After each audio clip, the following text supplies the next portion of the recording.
할렐루야. 늦게 오신 분들을 위해서 한 번 더 인사하시겠습니다. 옆 사람 보시고 새해 복 많이 받으세요. 예, 어제 명절이라서 명절 잘 보내셨습니까?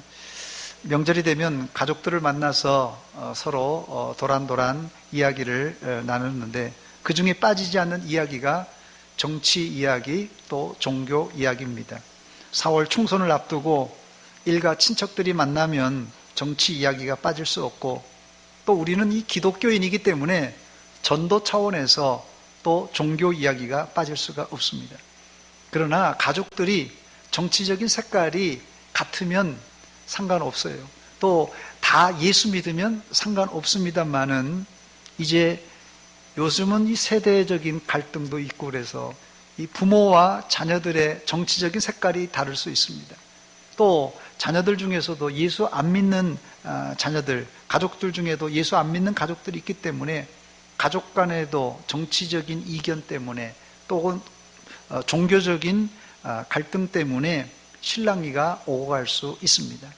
이럴 때 예수 믿는 사람들은 지혜롭게 처신을 잘해야 되는데 제가 지난주에 말씀드린 대로 화목의 직분, 화목의 사명을 예수 믿는 사람들은 가졌습니다. 이 화목의 직분을 잘 발휘해서 좋은 관계들을 유지해야 할 것입니다. 화목의 직분을 가진 사람들의 이 중요한 소양이 있다고 그랬어요. 아무나 화목의 직분이 아니라 화목의 직분을 가진 사람의 중요한 두 가지 소양, 제가 말씀드렸는데 기억나실지 모르겠습니다. 첫째는 희생이고 두 번째는 인내입니다. 예, 기억하신 분이 있네요. 이 여러분이 속한 가정, 공동체, 단체에 미묘한 갈등 또 첨예한 갈등이 있을 때 이 문제를 우리가 화목하고 또 화평케 만들어야 되는데 그 방법은 따로 없습니다. 그 방법은 지금 말씀드린 대로 두 가지 여러분 잘 실천해야 됩니다.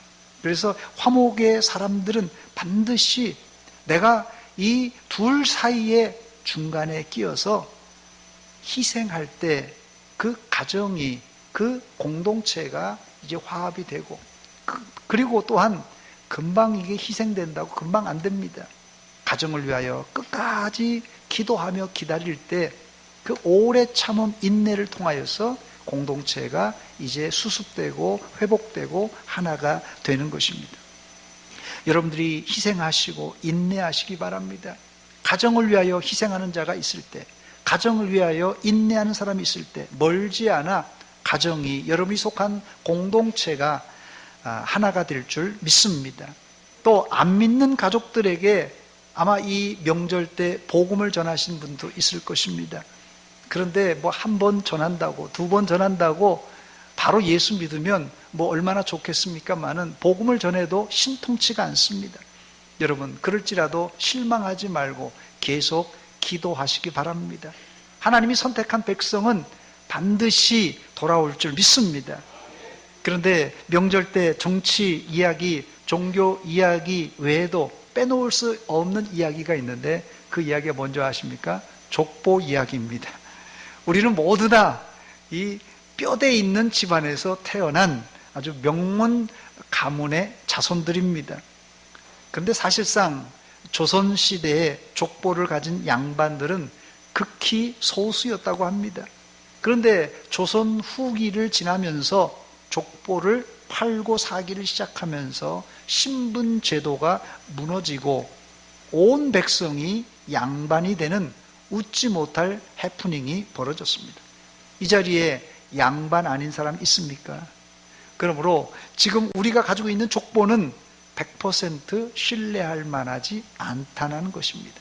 그럼에도 불구하고 지금 누가 양반이고 누가 상놈인지 알 수 없습니다. 이럴 경우에는 우기면 됩니다. 우기면 이기는 것입니다. 그러므로 여러분들은 족보를 의심하지 말고 나는 뼈대 있는 통뼈 집안이다. 끝까지 우기시기 바랍니다. 대한민국에서 아무도 시비 걸 사람 없습니다. 너나 나나 마찬가지예요. 일반 사회에서도 족보 문제, 다른 말로는 자신의 정체성, 이 뿌리의 문제가 복잡한데 신앙생활에서는 더 중요합니다.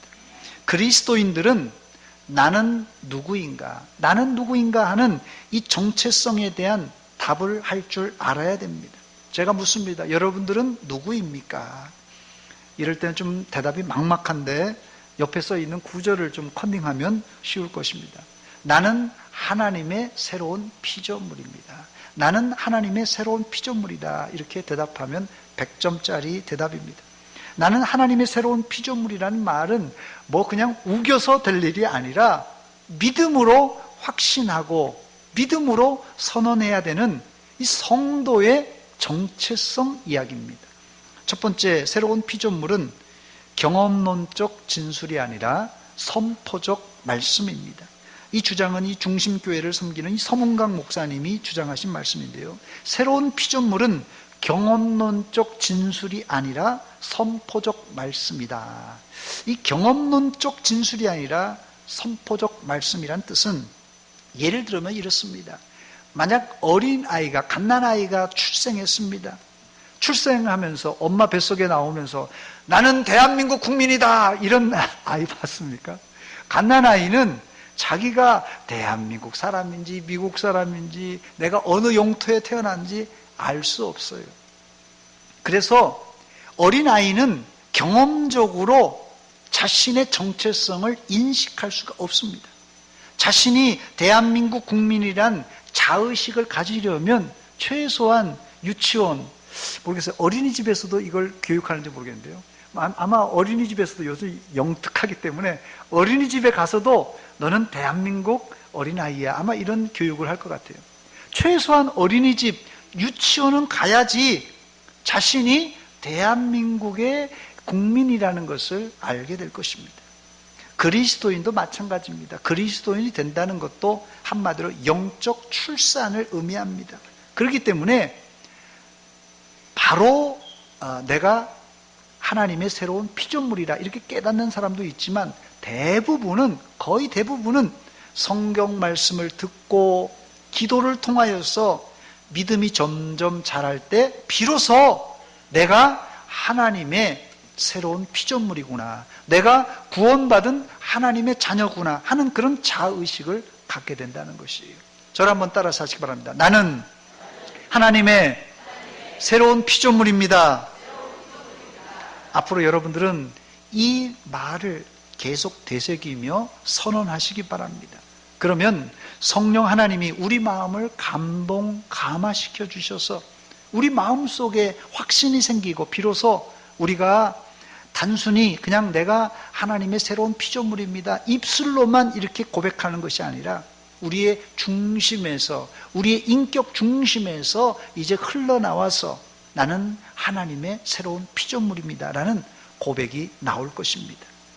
여러분들은 누구이십니까? 여러분 누구라고요? 나는 하나님의 새로운 피조물입니다. 이게 정답이에요. 바울 사도는 새로운 피조물이 되었다는 사실이 오늘 본문에서 너무나 감격스럽고 감탄하면서 이 고백을 하고 있어요. 나는 하나님의 새로운 피조물입니다. 이게 아닙니다. 오늘 본문 17절 하반절에 보니까 이전 것은 지나갔으니 보라 새 것이 되었도다. 보라 새 것이 되었도다. 감탄문입니다. 아마도 바울 사도는 자신의 이 회심이 드라마틱한 회심을 통하여 하나님을 믿게 된 사람이기 때문에 내가 하나님의 새로운 피조물이 되었다는 것이 감격스럽고 감탄스러운 그런 메시지가 될 것입니다. 그러나 일반적으로 이 모태신앙인 사람들은 예수를 잘 믿는 것도 아니고 그렇다고 또 안 믿는 것도 아니라서 이게 참 이런 내가 예수 믿는다, 내가 하나님의 자녀가 되었다, 내가 하나님의 새로운 피조물이라는 이런 감탄 혹은 이런 감격의 고백이 덜하다는 것이에요. 그런데 일반적으로 중간에 예수 믿는 사람들, 특별히 이 기독교를 핍박하던 사람들 있잖아요. 예수 믿으면 내 손에 장을 지진다 하면서 예수 믿는 사람들 핍박하는 사람들, 이런 사람들이 갑자기 회심하여 예수 믿게 되면 이 바울 사도와 같은 감탄과 감사, 감격이 나오는 법입니다. 여러분 마음속에 또 여러분 심령 속에 이제는 이런 구원의 감격과 탄성이 날마다 흘러나오시기를 바랍니다. 이것이 그리스도인들이 날마다 고백해야 하는 영적 정체성입니다. 두 번째, 그렇다면 하나님의 새로운 피조물이란 정확하게 무엇을 말하는 것입니까? 제가 계속 설교 시간에도 말씀드렸습니다만 오늘 다시 반복해서 세 가지 말씀드립니다. 우리가 하나님의 새로운 피조물이 되었다는 것은 세 가지 의미인데요. 우리가 하나님의 새로운 피조물이 되었다는 뜻은 첫째, 하나님으로부터 의롭다 칭함을 받은 칭의의 선포입니다. 새로운 피조물이 되었다 하는 것은 하나님의 너희가 이제 의롭게 되었다는 그런 선포예요. 새로운 피조물이라는 사실은 죄와 허물로 죽었던 우리가 예수님의 십자가 보혈로 의롭게 되었다는 하나님의 선언입니다. 그래서 이와 두 번째로 이 오스왈드 챔버라는 사람은 그리스도의 정체성이라는 책에서 그리스도인이 되기 위해선 하나님께 뭔가는 받아야 되는데, 그리스도인 되려면 하나님께 뭔가는 받아야 되는데, 두 번째, 위로부터 거듭남이라 했습니다. 이 하나님의 새로운 피조물이라는 것은 위로부터의 이제 거듭남, 이것이 새로운 피조물이라는 정체성입니다. 위로부터의 거듭남을 체험한 사람은 이 사탄의 영이 아니라 세 번째로 그리스도의 영으로 충만한 사람을 의미합니다. 예수 믿는 여러분들은 예수의 영, 성령의 영으로 덧입은 사람들입니다. 본문 17절을 다시 음미해 보면 과거 우리가 어떤 사람이었는가를 엿볼 수 있습니다. 그런즉 누구든지 그리스도 안에 있으면 새로운 피조물이라. 이전 것은 지나갔으니 보라 새 것이 되었도다 그랬어요. 즉 우리의 과거는 죄와 허물로 죽었던 어떤 사람이요? 옛사람이었습니다. 옛사람의 정체성을 예수님께서는 성경에 분명히 밝히고 있는데 요한복음 8장 44절입니다. 너희는 너희 아비 마귀에게서 났으니 너희 아비의 욕심대로 너희도 행하고자 하느니라. 그는 처음부터 살인한 자요, 진리가 그 속에 없으므로 진리에 서지 못하고 거짓을 말할 때마다 제 것으로 말하나니 이는 그가 거짓말쟁이요 거짓의 아비가 되었음이나 그랬습니다. 즉 우리의 과거는 어떤 사람이었습니까? 우리의 옛사람의 정체성은 하나님의 자녀가 아니라 마귀의 자녀, 마귀의 자식이었다는 것이에요. 과거 우리는 마귀에게 사로잡혀 정욕과 욕심으로 살았던 사람입니다. 또 마귀의 대표적인 정체성이 오늘 본문 보니까는 거짓입니다. 거짓. 마귀는 거짓말쟁이의 아비라고 말하고 있습니다. 그러면 우리는 거짓말쟁이의 자녀였어요.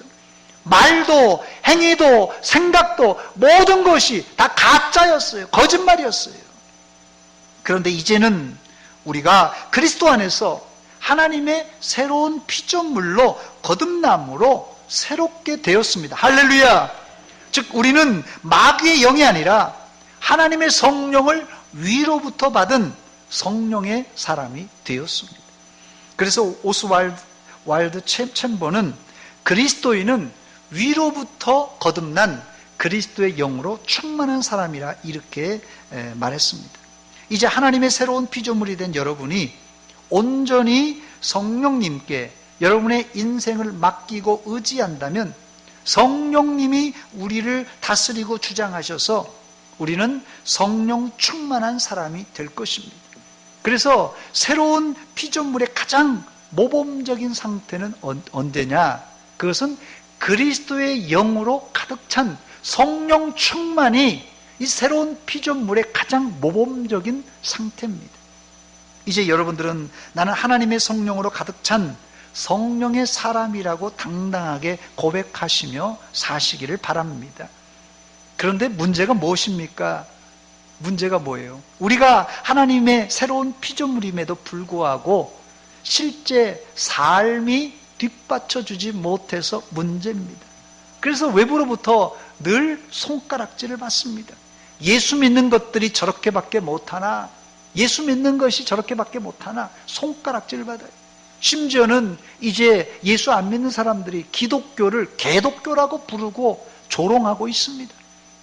그러나 여러분, 이것들 때문에 주눅들지 마시기 바랍니다. 우리는 예수님의 십자가의 피와 성령의 거듭남을 통하여 온전한 하나님의 자녀가 되었기 때문에 그렇습니다. 저를 한번 따라서 하시기 바랍니다. 나는 하나님의 새로운 피조물입니다. 예를 들어서 여러분의 자녀가 사회 나가서 뭐 좀 실수할 수 있잖아요. 뭐 좀 잘못할 수 있잖아요. 막 사람들이 꾸짖는 거예요. 네 집 자식이야 너. 너 부모한테 이렇게 교육받았어 하면서 막 동네 어른들이 막 혼낸단 말이에요. 그렇다고 이놈의 자식 이렇게 잘못해서 넌 이제 내 자식 아니야. 부모가 그렇게 할 수 있습니까? 설령 다른 사람들한테 손가락질 받고 너 이놈의 자식 네 집 자식이냐고 막 이렇게 할지라도 부모는 그래도 내 자식인 것이에요. 똑같은 원리입니다. 우리가 하나님의 새로운 피조물이 되었는데도 우리가 늘 잘못하고 실수하고 허물이 있잖아요. 그래서 사람들한테 손가락질 받지만 하나님은 그럼에도 불구하고 우리를 하나님의 자녀라고 이렇게 인쳐주셨습니다. 그게 칭의예요, 칭의. 지금으로부터 1600년 전 로마 시대입니다. 북아프리카와 이탈리아에서 활동하던 어거스틴이라는 사람이 있었는데 아주 유명한 일화가 있습니다. 어거스틴은 이 4세기에 활동한 대표적인 기독교 신학자요 또 주교였습니다. 개신교와 로마 카톨릭 교회에서도 지금까지도 존경받는 인물이 바로 이 어거스틴입니다. 그러나 그의 청년 시절은 완전히 개망난이었어요. 어머니 모니카의 애물단지였습니다. 어머니 모니카는 예수를 믿는 여인이었지만 어거스틴은 당시 유행하던 마니교에 심취하여 방탕한 생활을 보냈습니다. 어거스틴이 17살 때 한 젊은 여성과 동거 생활을 해서 거의 10년 이상을 어머니 모니카의 속을 태우며 방탕했습니다. 그러던 어느 날 우연히 밀라노에 이 주교 암브로시우스 주교의 설교를 듣고 어거스틴이 갑자기 회심하게 되고 하나님께 돌아오게 됩니다. 어거스틴이 돌아오는 것은 이 암브로시우스의 설교도 큰 역할을 했지만 그보다 평생을 기도했던 어머니 모니카의 기도가 있었기 때문입니다. 그래서 기도하는 아들은 망하지 않는다. 기도하는 아들은 망하지 않는다라는 말이 바로 여기서 생겨난 말입니다. 그렇습니다. 기도하는 아들은 반드시 하나님께 돌아올 줄 믿습니다. 여러분들은 자녀들과 손주들을 위해서 기도의 끈을 놓지 말고 계속해서 기도하시기 바랍니다. 어거스틴이 예수를 믿고 하나님 앞에 돌아온 후에 얼마 되지 않아서 길을 가다가 옛날에 사귀던 여자친구를 만났습니다. 이 어거스틴의 초상화가 아직도 남아있는데요. 어거스틴이 아주 미남입니다. 여자가 한두 명이 아니었어요. 그런데 하여튼 그 중에 한 여자친구를 만난 것입니다. 그때 어거스틴은 그 여자친구를 못 본 척하고 지나가려고 했습니다. 그때 그 여자친구는 계속 어거스틴을 따라오면서 어거스틴 나예요, 나 모르세요 하면서 왜 모른 척하고 지나가세요 하면서 계속 쫓아오는 것입니다. 그러자 어거스틴은 그 여자에게 돌아서서 이런 유명한 이야기를 남겼습니다. 당신은 당신이지만 나는 내가 아니요. 난 새로운 사람으로 변했어. 그렇기 때문에 나는 당신이 알던 내가 아니라는 말이요. 이런 유명한 이야기를 했습니다. 참 어거스틴은 예수를 믿어도 참 멋있게 믿었던 사람이었습니다. 우리는 예수 믿으면서도 사회에서 특별히 이 술자리에 가서 예수 믿는다는 소리도 못하고 우물쭈물할 적이 한두 번이 아닙니다. 그런데 어거스틴은 예수를 믿자마자 자신의 정체성을 밝히 알고 세상에다가 아예 공개했어요. 나는 예수 믿는 사람이다. 나는 하나님의 새로운 피조물이 되었다. 이렇게 만천하에 공개하면서 살았던 사람입니다. 이제는 여러분들도 당당하게 세상 사람들에게 선언하시기 바랍니다. 나는 이제 과거의 내가 아니라 나는 이제 하나님의 새로운 피조물이다. 마귀 사탄에게도 당당히 외치시기 바랍니다. 나는 이제 내가 아니다. 나는 하나님의 새로운 피조물이다. 사탄아 물러가라. 사탄에게도 완전히 선포하시기 바랍니다. 1910년 일제는 우리나라를 강제적으로 합병하고 우리나라의 국권을 빼앗아갔습니다. 그리고 일본은 우리나라를 일본의 하류 민족으로 만들려고 했습니다. 이때 민족 대표 33인은 1919년 3월 1일에 태화관에서 독립선언서를 낭독합니다. 그 이후 파고다공원, 지금의 탁골공원에서 학생과 시민들이 독립선언서를 낭독하고 독립만세운동이 전국 방방곡곡으로 확산되었습니다. 그 선언의 내용을 초반부를 제가 잠깐 소개하겠습니다. 오등원 자의 조선의 독립국인과 조선인의 자주민임을 선언하노라. 차로서 세계 만방에 고하여 인류 평등의 대의를 극명하며 차로서 자손 만대에 고하여 민족 자존의 정권을 영육해 하노라. 이게 이 독립선언서의 서문입니다. 일제가 1910년 우리나라를 강제 합병했지만 우리 선조들은 거기에 굴복하지 않고 분연히 일어나 조선이 독립국임을 만천하에 알렸습니다.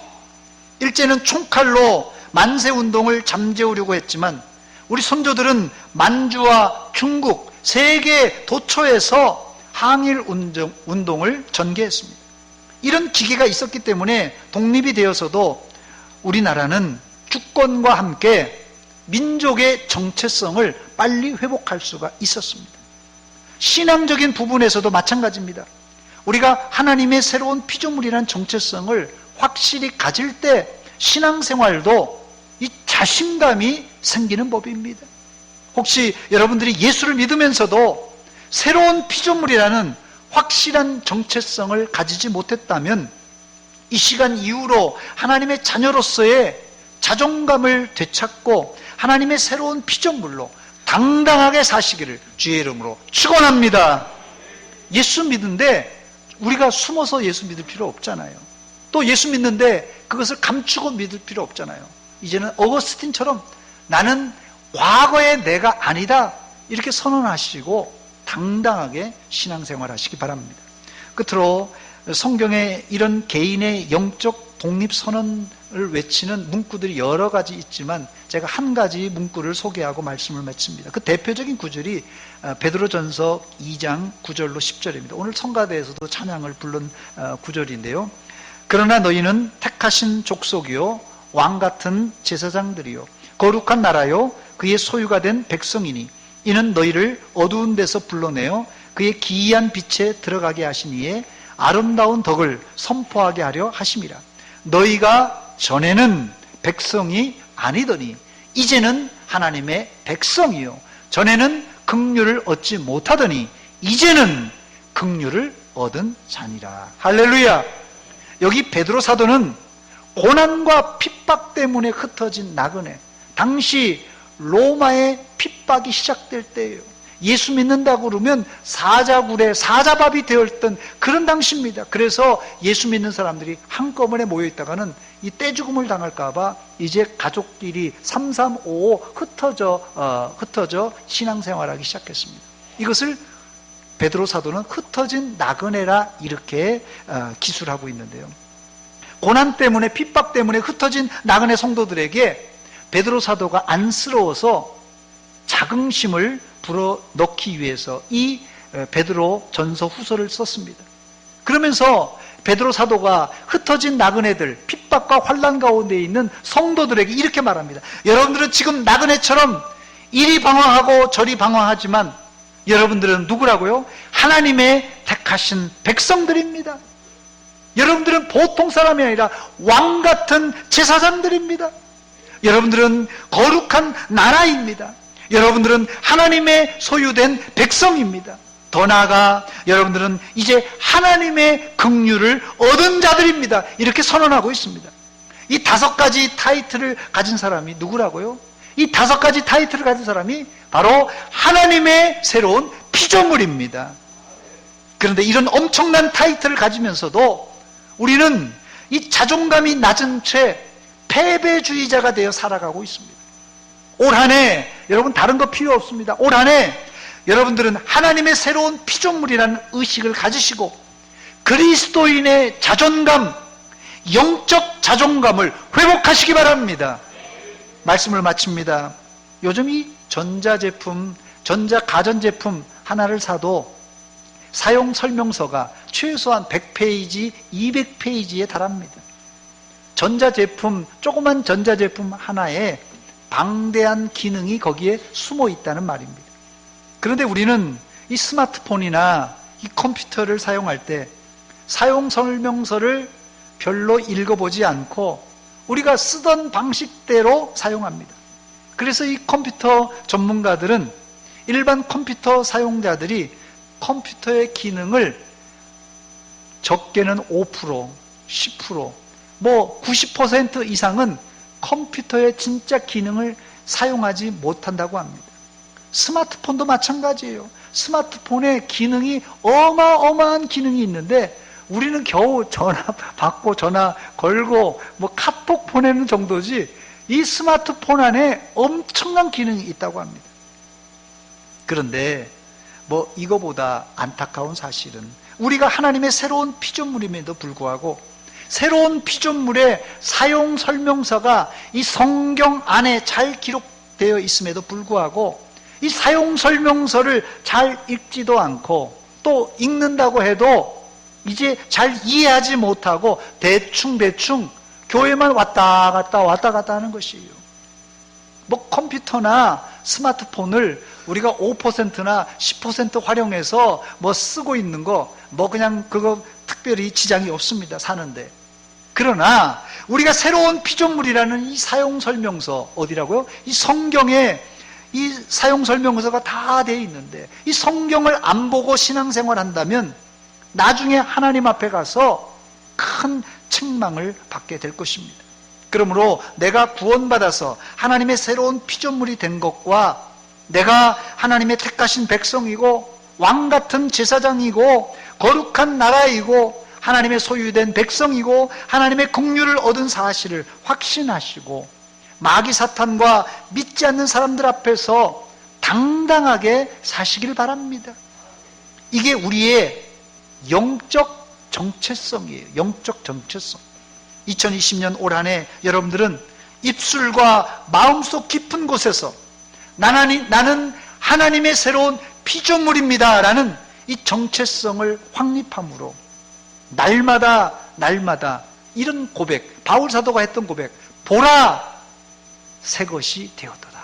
보라 새 것이 되었도다. 보라 이제 나는 옛 내가 아니라 나는 내가 새롭게 되었다 하는 이 선언하며 살아야 될 것입니다. 더 나아가 지난주에 부탁한 말씀처럼 나만 예수 믿고 나만 천국 갈 것이 아니라 예수님을 알지 못하는 사람들을 하나님과 화목시켜서 하나님께 중매하는 전도인으로 사시기를 주의 이름으로 축원합니다. 축원합니다. 같이 기도하겠습니다. 하나님 우리 아버지 은혜와 사랑 감사드립니다. 이 아침에 하나님의 말씀으로 도전 주신 것 감사합니다.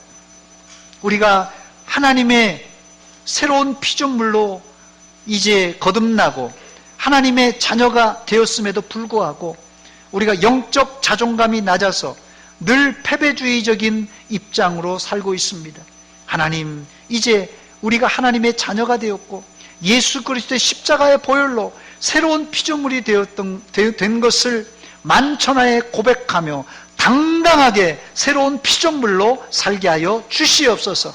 그래서 마귀 사탄도 또 예수 안 믿는 사람들 앞에서도 언제든지 예수 믿는 사람으로서 당당하게 살게 하여 주시옵소서.